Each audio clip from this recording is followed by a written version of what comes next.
Hello viewers, আজকে রবীন্দ্র সরোবরে আরেকটা মেলা চলছে, মিষ্টির মেলা।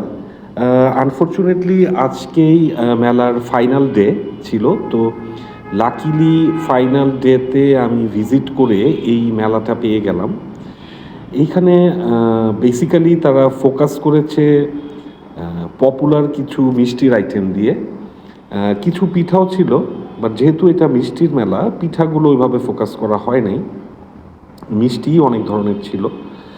তারপর কিছু স্পাইসি আইটেম রেখেছিল, যাতে টেস্টটা একঘেয়েমি লেগে না যায় মিষ্টির টেস্টটা। তো স্পাইসি আইটেমগুলোও খুব ভালো, সুস্বাদু।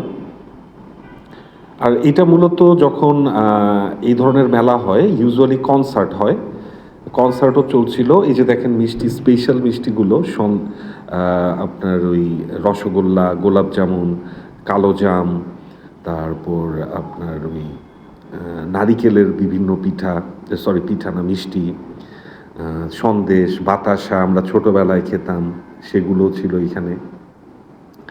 তারপর লাড্ডু, তারপর নাড়ু, মিষ্টি কটকটি, তারপর নিমকি, বিভিন্ন আইটেম মোটামুটি ম্যাক্সিমামই তারা কাভার করেছে এই ইভেন্ট, এই মেলাতে। আর কনসার্টও চলছিল। এখানে মেলা হলেই কনসার্ট হয়। তো মোটামুটি ভালোই লাগলো। Thank you.